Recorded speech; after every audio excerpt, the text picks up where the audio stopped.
reste 1 heure ensemble. Je vais essayer de ne pas parler 1 heure pour qu'on ait un temps à la fin d'échanges, de questions, réactions. À partir de tout le chemin fait depuis ce matin, et puis surtout d'une certaine manière, on pourra s'arrêter là. Vous avez déjà déployé beaucoup de pistes. Je vais vous proposer peut-être une manière d'articuler un certain nombre de choses que vous avez écrites sur vos paperboards, que vous percevez déjà bien. Comment, d'une certaine manière, on est invité à penser la pastorale aujourd'hui, en particulier la pastorale des jeunes, mais je crois pour chacun, penser l'évangélisation comme l'accompagnement du discernement vocationnel à partir de cette approche très large qu'on a eue depuis ce matin. De ce matin, je voudrais, pour faire le lien, pointer 2 choses. Je crois qu'on a pu l'entendre dans les 2 témoignages qui nous ont été donnés cet après-midi. 2 jeunes qui viennent de familles pas archi-pratiquantes. Bon, ils ont été baptisés. Voilà, et ils sont assez significatifs des nouvelles générations actuelles à travers lesquelles on entend et on est témoin d'une forme de regain spirituel et religieux. Parfois, on a tendance dans l'Église à se focaliser ou à voir tout ce qui s'écroule, ne fonctionne plus. Voilà. Mais dans les sondages récents qu'on a pu faire, il y a quand même encore 1 jeune sur 2 qui croit en l'existence de Dieu. Et chez les 18-24 ans, c'est 51% par rapport à 38% sur la moyenne des Français. Vous voyez, donc c'est pas rien. On a fait un baromètre en partenariat avec la Croix en 2016 et en 2018, et ce chiffre augmente. Voilà, 25% des 18-24 ans se disent croyants et pratiquants contre 19% des Français. Je crois que chez les moins de 35 ans, il se passe quelque chose. Voilà. Alors, faut regarder. C'est du côté d'une nouvelle relation à la foi, certes avec des pratiques beaucoup moins institutionnelles et sacramentelles. Alors, si on regarde le taux de catéchisation, le taux de confirmation, effectivement, ça baisse, ou le taux de pratique. Mais par ailleurs, il y a d'autres indicateurs et d'autres manières d'approcher aussi la recherche spirituelle, l'inscription dans une démarche religieuse. On l'a très bien entendu tout à l'heure. On peut se réjouir que pas loin d'1 jeune sur 2, quand il arrive au bac aujourd'hui, en moyenne en France, est passé à un moment donné dans l'enseignement catholique. Parce qu'il y a de plus en plus d'allers-retours entre le public et l'enseignement catholique. Vous voyez, c'est quand même incroyable de se dire que l'Église, elle a encore une surface de contact sur à peu près la moitié d'une génération. C'est quand même énorme. On voit aussi qu'il y a une participation plus forte à des rencontres religieuses, des retraites spirituelles, des mouvements confessionnels de jeunes, et surtout le premier lieu où les jeunes vont poser leurs questions quand ils ont des questions sur Dieu est amour ou Dieu. Qu'est-ce que fait Victor quand il se pose des questions ? Il ne va pas sur Internet. Ah, bon, mais beaucoup de jeunes vont sur Internet. Et certains disent que le premier accompagnateur vocationnel aujourd'hui, c'est Google. Voilà. Et quelque part, et je crois que ce qu'on a vécu aujourd'hui nous met dans cette dynamique, ce que les jeunes disent de manière très très forte, ils l'ont exprimé avec beaucoup de force dans le document final du pré-synode, ils attendent une église qui ne soit pas d'abord une église institutionnelle de structure et de fonction. Ils attendent une église relationnelle, voilà, qui met au cœur la relation, qui accueille sans juger, qui accompagne avec bienveillance, une église miséricordieuse en pèlerinage.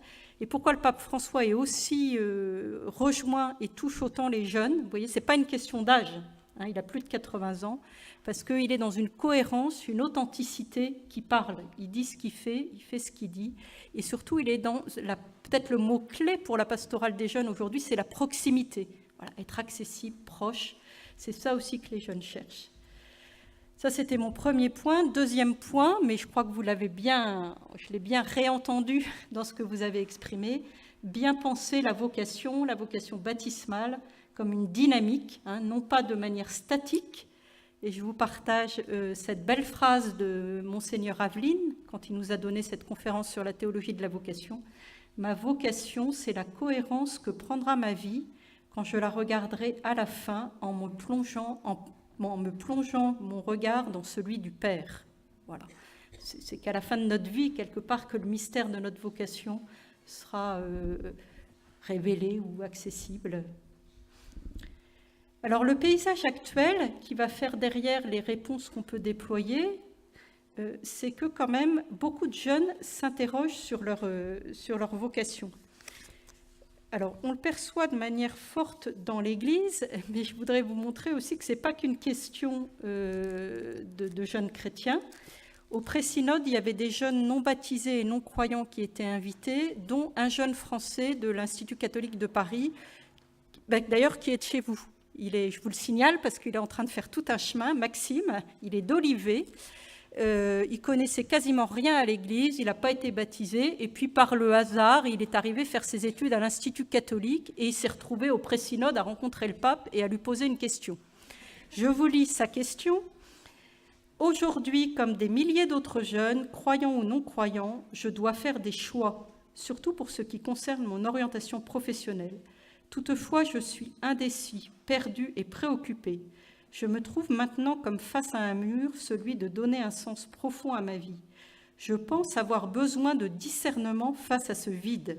Voilà. Il continue en parlant des autres jeunes. Quand on leur pose la question « Quel est le sens de ta vie ?», beaucoup de jeunes ne savent pas comment répondre. Ils ne font pas toujours le lien entre leur vie et la transcendance. Voilà.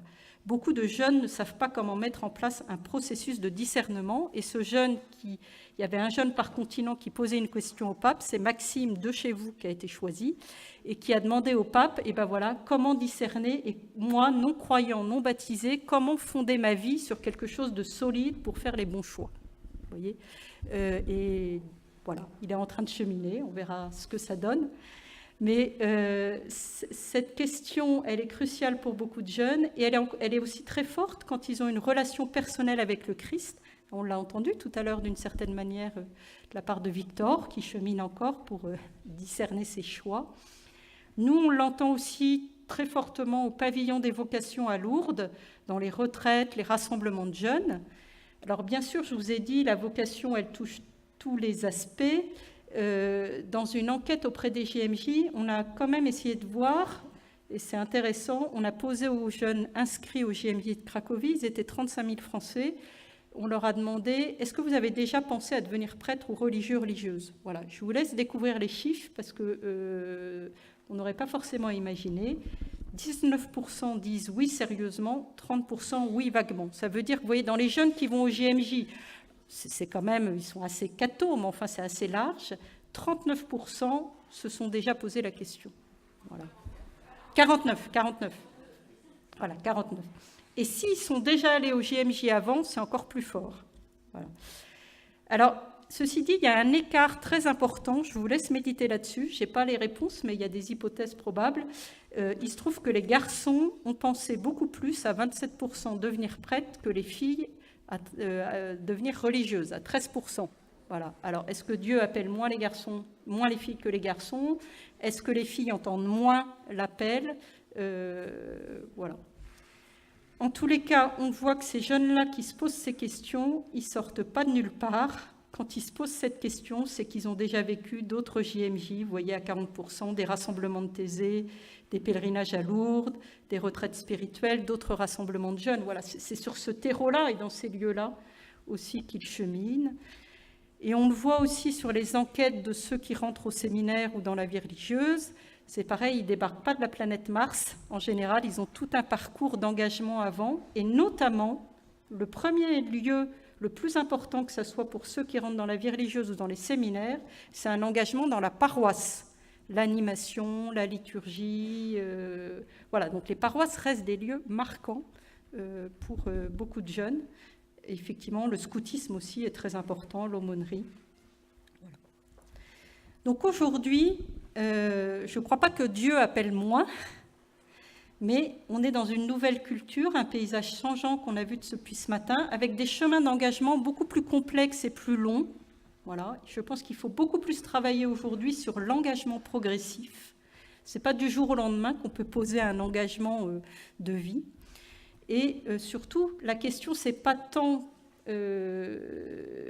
l'absence, je dirais, d'appel du côté des jeunes, mais plutôt comment ils vont trouver les lieux, les personnes, les espaces pour faire un chemin de réponse et de discernement. Et ça, je crois que c'est aussi notre responsabilité. Le cap commun très fort de la pastorale des jeunes aujourd'hui, c'est vraiment de proposer l'expérience de la rencontre personnelle du Christ. D'une certaine manière, tout ce que j'essaye de vous dire depuis ce matin, et vous le savez très bien sur le terrain, on est sorti d'une forme de christianisme sociologique, en tout cas de moins en moins chez les jeunes, et on est beaucoup plus dans un christianisme d'expérience personnelle, et c'est parce qu'il y a une expérience personnelle du Christ, voilà, que derrière, il y a un engagement. Alors, comment aider les jeunes à entendre l'appel du Christ? Voilà. On ne peut pas se construire comme jeune, c'est tout le travail de l'éducation. On sait qu'un jeune ne peut pas grandir et avancer s'il n'a pas devant lui des témoins, des figures de référence, des modèles, entre guillemets, dans lesquels il peut se projeter et qui peuvent lui permettre d'avancer. Je voudrais ici, traditionnellement, et depuis ce matin, c'est vrai qu'on a beaucoup parlé, quand on parle de l'unique vocation baptismale, de sa déclinaison ensuite dans des choix différents, devenir prêtre, consacré, se marier. C'est vrai qu'aujourd'hui, il y a aussi beaucoup de personnes célibataires, hein, il y a un nombre croissant de personnes célibataires dans nos sociétés, et du coup, le synode aborde aussi cette question dans le paragraphe 105 de l'Instrumentum Laboris, la condition inédite de célibataire ou single.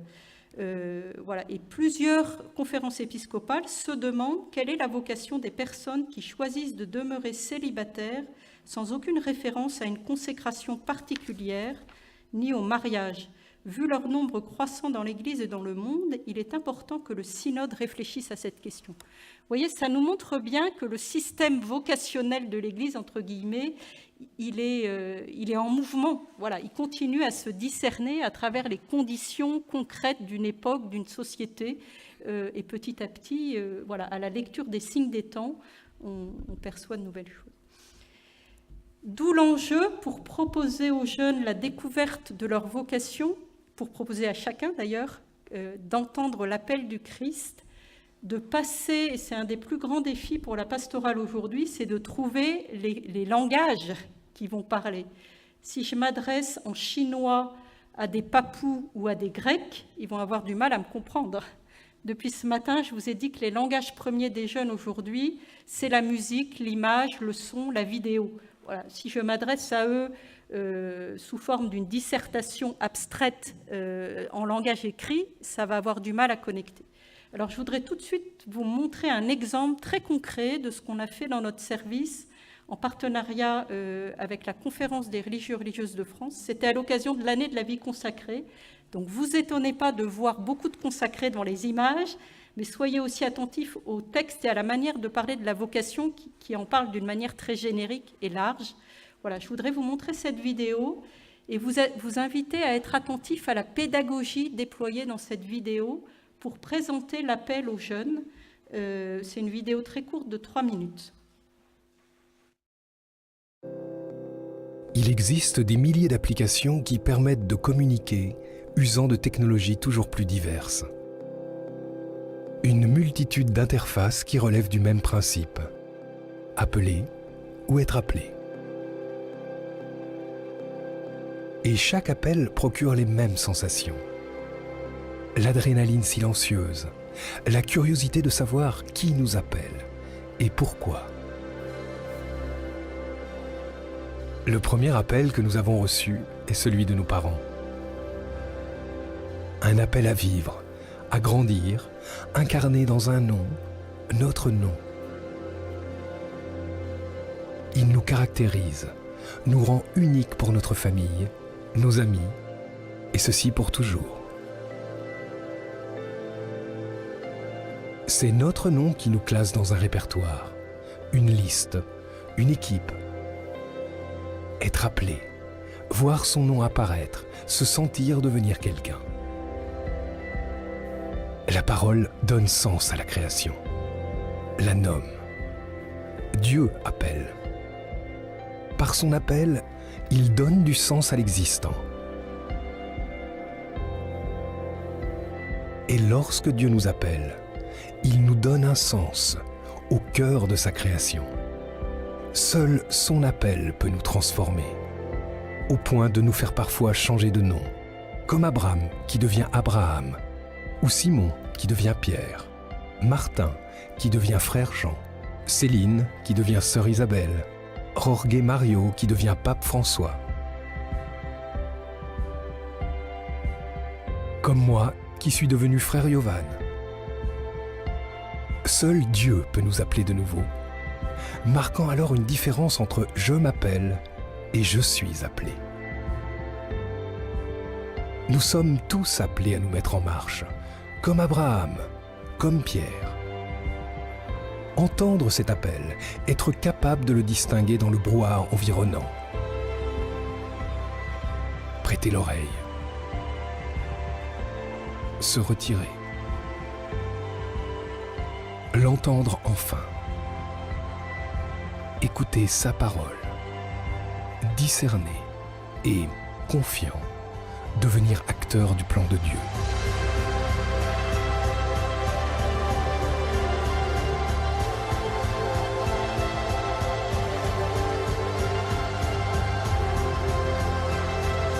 Aimer, être aimé.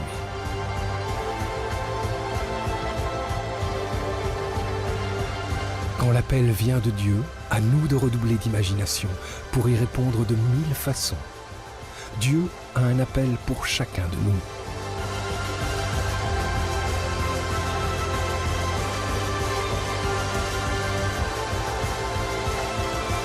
Et notre réponse se résume dans un nom, celui du Christ, Jésus.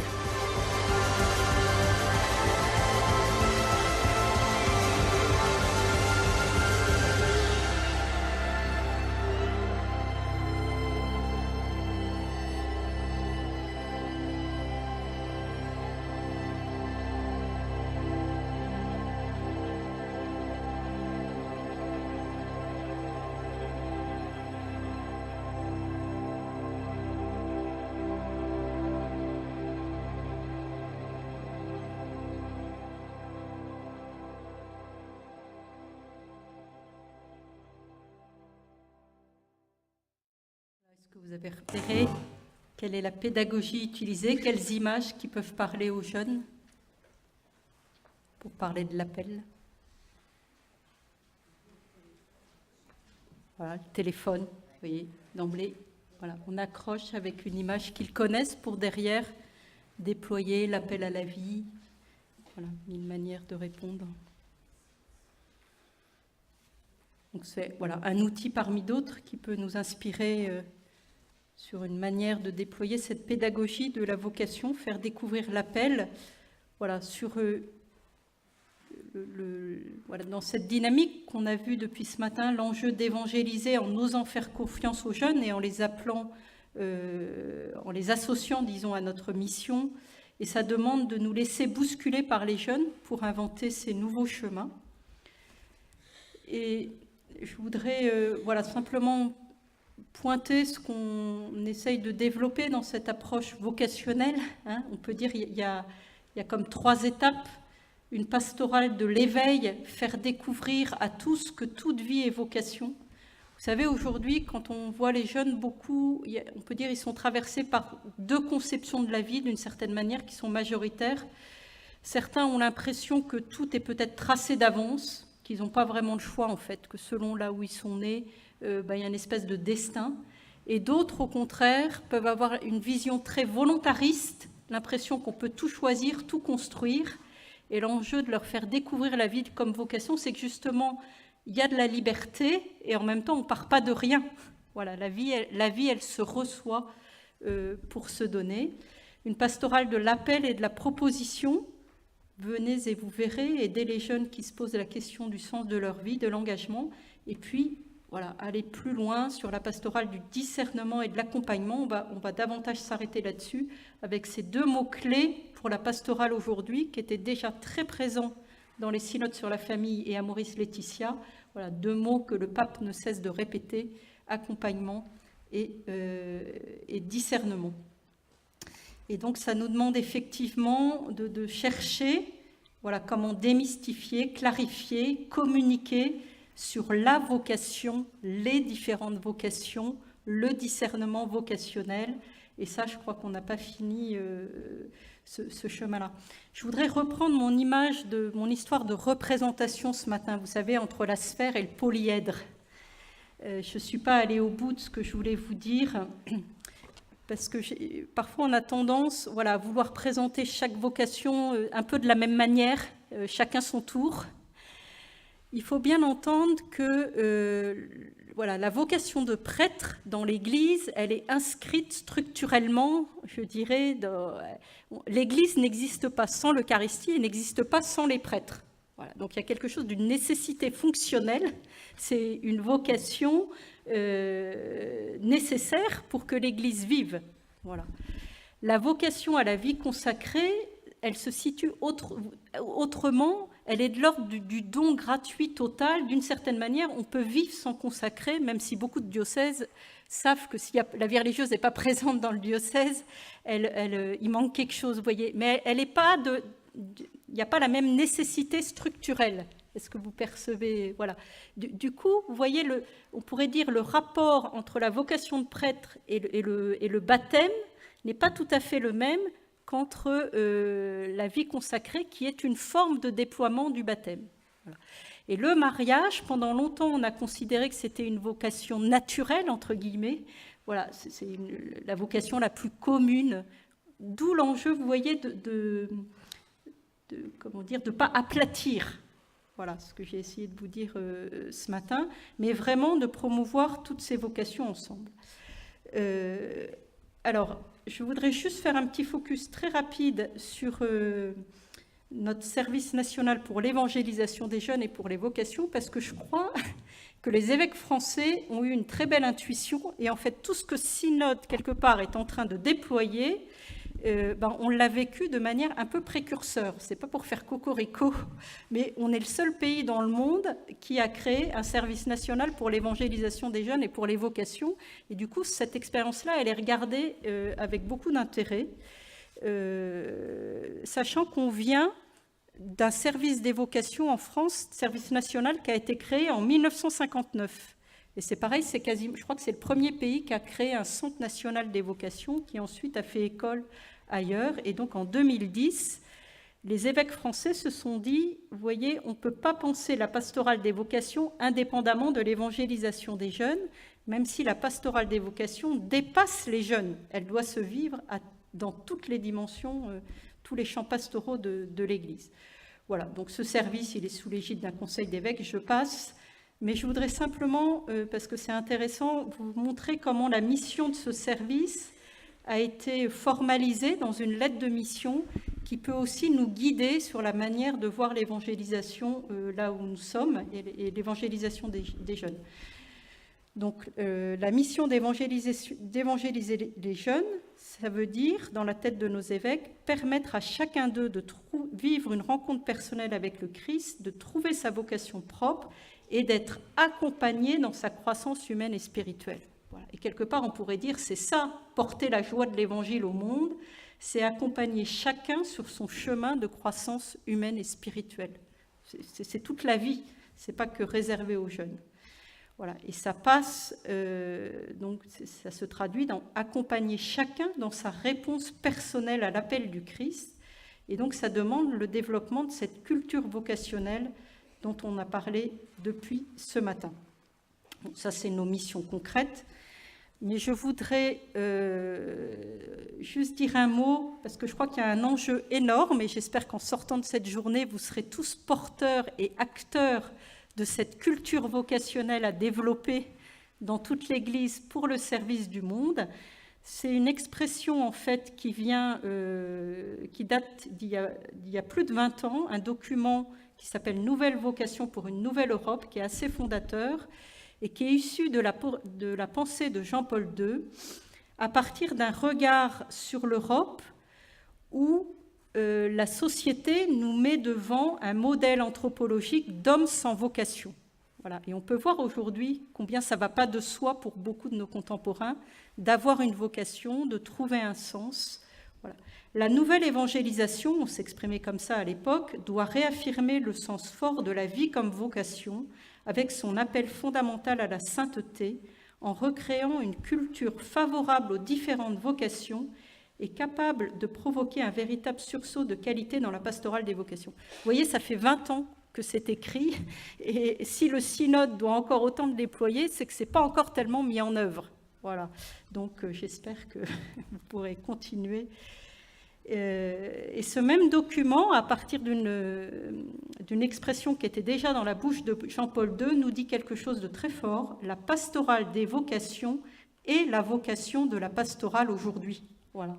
Donc vous êtes tous acteurs en étant acteurs pastoraux. En ce sens, on peut dire qu'il faut vocationaliser toute la pastorale ou faire en sorte que chaque expression de la pastorale manifeste d'une façon claire et sans équivoque un projet ou un don de Dieu fait à la personne et stimule chez elle une volonté de réponse et d'implication personnelle. La vocation est l'affaire la plus sérieuse de la pastorale contemporaine. Voilà. C'est pas moi qui le dis, hein. C'est ce document et ça vient de Jean-Paul II. Voilà. Donc, continuons à vocationaliser toute la pastorale et ça nous demande, voilà, comment chacun. On ne se préoccupe pas simplement de discerner sa propre vocation, c'est quelque chose de très très important, mais comment on est tous au service du discernement de la vocation des autres.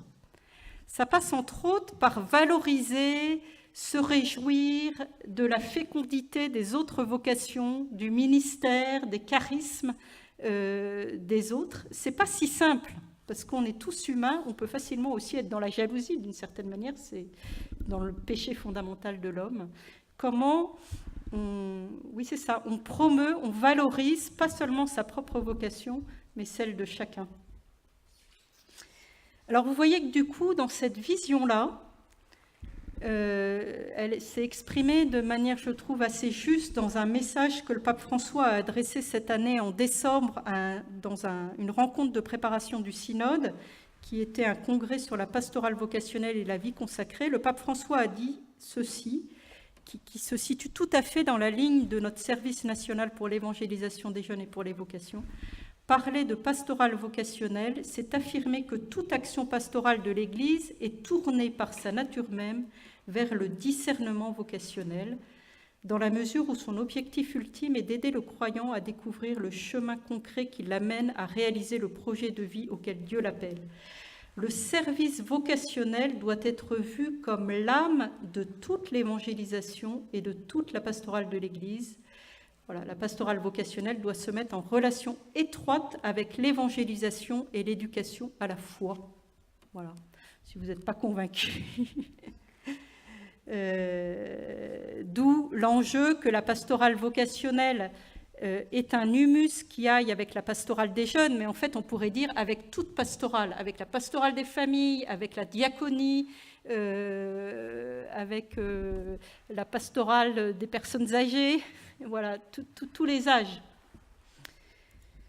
Alors concrètement, ça nous demande, je crois qu'on n'a pas fini de mettre à jour notre logiciel pastoral pour passer d'une pastorale du recrutement. Vous avez vu que la majorité des jeunes, quand ils entendent vocation et pastorale des vocations, ils pensent l'Église veut nous recruter. Voilà. Comment on passe d'une pastorale du recrutement à une pastorale du discernement, de l'accompagnement du discernement. Et donc qu'il ne soit pas simplement une pastorale de l'attente, mais quand vous écoutez les parcours aujourd'hui, et j'étais heureuse tout à l'heure, il y a je ne sais plus votre prénom, vous êtes venu me parler, vous êtes diacre. Une des rares vocations en hausse dans l'Église aujourd'hui, c'est les vocations de diacre. Voilà. Vous avez aussi la vocation de vierge consacrée, qui est en augmentation. Aussi, voilà. Et ce qui est très intéressant dans la vocation de diacre, c'est que ça vient rarement de la personne elle-même, mais il y a toute une pastorale d'interpellation de l'Église qui interpelle, qui instaure tout un temps de discernement. Voilà. Et je pense qu'on pourrait davantage retrouver ce processus pour les prêtres. Voilà, pour l'appel à devenir prêtre, peut-être qu'on l'a laissé trop à un sentiment personnel, vous voyez, et en fait, une vocation, elle est à la fois, elle se discerne, comme je disais, à l'intérieur, mais elle s'exprime et elle passe toujours par la médiation de l'Église aussi. Voilà. Et aujourd'hui, il faut oser. Nombre de jeunes que j'ai entendus dans leurs témoignages vocationnels m'ont dit, c'est aussi parce qu'à un moment donné, on m'a posé clairement la question, est-ce que tu as pensé à être prêtre? Est-ce que tu as pensé à être consacré? Voilà. Est-ce que tu as pensé au mariage? Qu'ils ont pu avancer?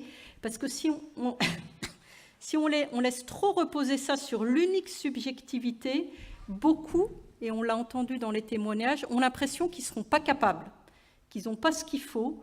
Et j'ai entendu plusieurs jeunes me dire « mais moi, c'est parce qu'on m'a interpellé plusieurs personnes voilà, que j'ai réellement pu avancer dans mon discernement et mon questionnement. » Alors, pour terminer, parce que je vois que vous êtes bien, bien assommés, je vais essayer de terminer, de dire ce que j'ai envie de vous partager avec des images aussi. C'est des mosaïques de Rupnik, peut-être vous connaissez, j'aime beaucoup cet artiste qui est un jésuite slovène. Vous avez des mosaïques à Lourdes devant la basilique, et vous avez celle-ci dans la chapelle Redemptoris Mater à Rome, qui nous montre Moïse, qui traverse la mer Rouge. Voilà. Et à travers Moïse, on voit aussi le Christ nouveau Moïse. Je vous laisse regarder précisément l'attitude de Moïse et ses deux mains. Essayez de bien voir comment sont les deux mains. Voilà. Que fait la première main ? Voilà, elle montre le chemin. Hein, il conduit les Égyptiens au milieu de la mer Rouge. Cette première main montre la terre promise. On peut dire que c'est le chemin de la vie. Voilà, la terre promise, le chemin de la vie, de la liberté, de la libération. Et que fait la deuxième main derrière ? Voilà, elle repousse les vagues de la mer. Dans la Bible, les vagues et la mer sont le symbole du mal, des forces de la mort, de l'ennemi. D'une certaine manière, on voit ici, de manière très symbolique, représenter ce qu'est le discernement. Voilà. Dans notre monde liquide, que j'ai essayé de vous décrire depuis ce matin, très complexe, l'aptitude au discernement. Je vous cite un extrait du pape François dans Gautate et Exultate. Le pape dit « L'aptitude au discernement est redevenue particulièrement nécessaire. Le discernement n'est pas seulement nécessaire pour les moments extraordinaires ou quand il faut résoudre de graves problèmes ou quand il faut prendre une décision cruciale. C'est un instrument de lutte pour mieux suivre le Seigneur. Il faut rappeler que le discernement priant doit trouver son origine dans la disponibilité à écouter le Seigneur, les autres, la réalité même qui nous interpelle toujours de manière nouvelle. » On peut dire aujourd'hui, toute l'Église, on est dans la mer Rouge, voilà, derrière le Christ. On est dans un moment de passage, dans une période de transformation. On quitte du connu pour aller vers de l'inconnu qu'on ne sait pas d'avance. Et il nous faut particulièrement développer cette aptitude au discernement et aider d'autres. Voilà, je crois que c'est ce qui est le plus attendu dans la pastorale aujourd'hui. En tout cas, en particulier chez les jeunes, ils ont besoin, ils nous demandent des repères de discernement, comment faire les bons choix, comment choisir. Le problème, c'est que parfois, par rapport au monde d'aujourd'hui, par rapport à la vie des jeunes, on inverse les deux mains. On commence par dire tout ce qui est mal, tout ce qui est dangereux dans Internet, dans les réseaux sociaux, dans le monde d'aujourd'hui, et on oublie un peu. Voilà. Exercer, mettre en œuvre ces deux mains, discerner entre le chemin de vie et le chemin de destruction, c'est ça, d'une certaine manière, le discernement. Et le discernement vocationnel, c'est ce qui va aider chacun à avancer vers plus de vie. Finalement, ce que l'Église est en train de nous proposer aujourd'hui, et c'est marqué tel quel dans l'Instrumentum Laboris, au paragraphe 111, c'est le discernement comme style de vie, finalement, comme style de vie chrétien, comme style de vie ecclésial. C'est-à-dire que le discernement vocationnel ne finit pas avec la prise de décision entre des alternatives possibles. Il ne suffit pas de prendre la décision de choisir de se marier. C'est tous les jours qu'il va falloir incarner ça dans des pas concrets à faire pour mettre en œuvre cette décision. Et on sait que ça ne se fait pas sans combat spirituel. Nous avons toujours besoin du discernement pour être disposés à reconnaître les temps de Dieu et de sa grâce, pour ne pas gaspiller les inspirations du Seigneur, pour ne pas laisser passer son invitation à grandir. Voilà, penser le discernement comme ce qui va nous mettre sur un chemin de croissance humaine et spirituelle. C'est cela finalement l'évangélisation. C'est toujours l'évangélisation, elle est toujours au service de la promotion humaine, de la croissance humaine. Elle a une dimension de service évangélique de l'humain. Et ça se joue dans toutes les petites choses. Le discernement est à la fois un don et un risque à prendre, et cela peut faire peur. Alors on voit bien, et tous les débats autour d'Amoris Laetitia, ils nous montrent quelque part c'est plus simple de savoir d'avance ce qui est bon, pas bon, ce qu'on peut faire, pas faire. On aimerait bien avoir des repères clairs. Voilà. Mais dans la complexité des situations, des situations personnelles de chacun, il y a à mettre en œuvre cet art du discernement qui est toujours en situation avec des personnes concrètes et qui est à vivre aussi au niveau d'une église locale, à tous les niveaux. Et je voudrais maintenant vous proposer comme une manière de voir l'accompagnement qui permet ce discernement au service de la vie, vous le faire à travers une deuxième image que vous connaissez très bien, je pense, l'appel de Matthieu du Caravage. Ce tableau se trouve à Saint-Louis-des-Français, à Rome. Peut-être vous l'avez déjà vu. Peut-être vous repérez, voilà, l'appel du Christ qui passe par la main, le doigt, qui désigne un doigt qui appelle, vous voyez, qui est dans la dynamique de la lumière, voilà, et qui va appeler Matthieu, le pécheur, enfermé quelque part dans les ténèbres, dans son péché. Si vous regardez bien cette main, peut-être certains vous avez déjà eu des lectures de cette main, à quoi elle vous fait penser? Faites marcher votre imaginaire de l'art chrétien. Voilà, la main du Dieu créateur que l'on peut trouver dans la chapelle Sixtine. Mais si vous regardez... alors, normalement... Ah, pardon, j'avais une... Ah ben, j'ai un dessin qui a disparu, je suis désolée. Si vous le voyez quand même. Voilà. On ne voit pas très bien. En fait, ce qui est intéressant, c'est que la main, elle reprend... Effectivement, vous voyez la peinture de Michel-Ange avec la main de Dieu qui approche la main d'Adam. Mais ici, la main du Christ est représentée non pas comme la main de Dieu dans la chapelle Sixtine, mais comme la main d'Adam. Voilà. Et qu'est-ce que ça nous dit?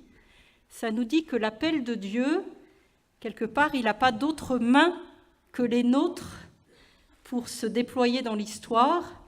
L'annonce de l'Évangile, elle n'a pas d'autre bouche aujourd'hui que la nôtre pour se déployer dans notre société auprès de nos contemporains. La joie de l'Évangile n'a pas d'autre corps, d'autre visage que le nôtre pour s'annoncer. Voilà, c'est l'enjeu de passer par les médiations humaines. Et je vous invite à voir cette main, regardez-la bien.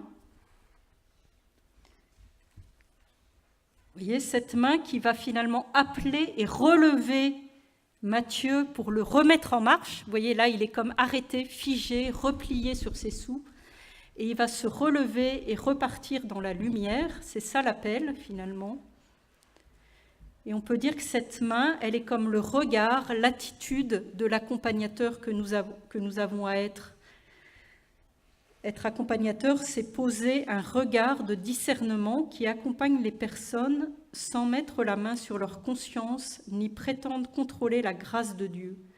C'est un art vigilant et attentif, continuellement appelé à se purifier. Voilà. Et on n'a jamais fini de se former à cet art de l'accompagnement, de relire notre manière d'accompagner. Et on voit bien qu'une des clés pour la pastorale aujourd'hui, qui a été très mise en avant par les synodes sur la famille et Amoris Laetitia, mais là on s'inscrit dans la suite, c'est comment on passe tous dans cette posture d'accompagnement qui accompagne chacun. Et en fait, on s'aperçoit que c'est pas si simple et si facile. Voilà. Et le document, l'instrument de travail, nous dit combien c'est tous les jeunes sans exclusion qui ont besoin et qui ont le droit d'être accompagnés, voilà, dans leur itinéraire. Et penser l'accompagnement vocationnel comme un processus en mesure de libérer la liberté. Vous voyez, quelque part, nous, repenser à l'image de Moïse que je vous ai montrée, je vais revenir dessus, voilà, on pourrait dire, nous, on a à être ces accompagnateurs à la manière de Moïse, ces passeurs de la confiance, ces passeurs de la vie qui aident les jeunes à marcher vers le chemin de la terre promise de leur vie, le chemin de la vie en plénitude, le chemin de la joie, de l'amour. Alors, je vais terminer pour qu'on ait un petit temps de... Voilà. Alors, vous pourrez aller lire dans l'Instrumentum Laboris, mais vous avez aussi dans Evangelii Gaudium, puisque c'est votre phare pour le synode diocésain, vous avez de très beaux passages sur l'accompagnement. Et vous pourrez méditer sur ces qualités des accompagnateurs, à commencer par le respect du mystère que chaque personne est en elle-même, hein, et avoir conscience que le Seigneur est déjà en train d'agir en elle. Vous savez, on dit toujours, et quand je reçois pour la première fois un jeune en accompagnement, je lui dis toujours, l'acteur principal de l'accompagnement, c'est l'Esprit Saint. Voilà, c'est lui le protagoniste de la mission, l'Esprit Saint. En même temps, il faut avoir conscience que l'accompagnateur représente un modèle d'influence d'une certaine manière et que nos paroles, elles ont du poids. Et ça nous invite à ne pas dire n'importe quoi et à bien relire et travailler